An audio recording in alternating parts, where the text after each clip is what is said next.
ৰাজ্যত ছাত্ৰ ছাত্ৰীৰ জলপানীৰ নামত বৃহৎ কেলেংকাৰী ভুৱা ছাত্ৰ ছাত্ৰীৰ নামত আত্মসাত লাখ লাখ টকা নগাঁও গোৱালপাৰা শিলচৰত CSPৰ লুণ্ঠন ৰাজ ৰাজ্যত দৰিদ্ৰ সংখ্যালঘু ছাত্ৰ ছাত্ৰীৰ জলপানী ধনৰ নামত সংঘটিত হৈছে বৃহৎ কেলেংকাৰী প্ৰধান শিক্ষকৰে মিলি একাংশ গ্ৰাহক সুৰক্ষা কেন্দ্ৰৰ স্বত্বাধিকাৰী আত্মসাত কৰিছে লাখ লাখ টকা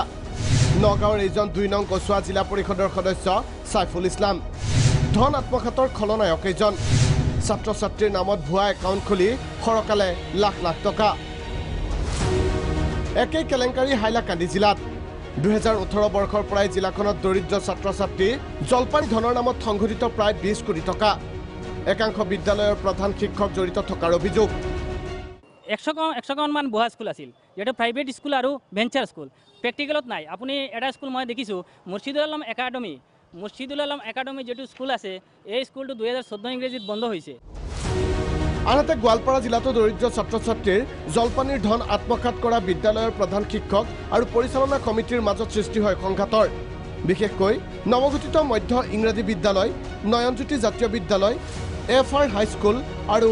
ব্ৰাইট ফিউচাৰ একাডেমিত ভুৱা ছাত্ৰ ছাত্ৰীৰ নামত আত্মসাত লাখ লাখ টকা CSP তেওঁলোকে নিজে নিজে একাউণ্ট খুলিছে টিপছই মাৰি একাউণ্ট খুলিছে আৰু সেই একাউণ্টৰ টাকাটো তেওঁলোকে উঠাই লৈছে যে দেখিলোঁ যে এইটো কোৱাতে যে গোটেই গোৱালপাৰা জিলাত হৈছে আৰু এই সম্পৰ্কত DC পেপাৰে পত্ৰে ওলাই গ'ল DC যোৱা 2 তাৰিখে মই কথাটো ক'লোঁ DC এটা ইনকুৱাৰী কৰি দিলে ব্যুৰো ৰিপৰ্ট প্ৰাগ নিউজ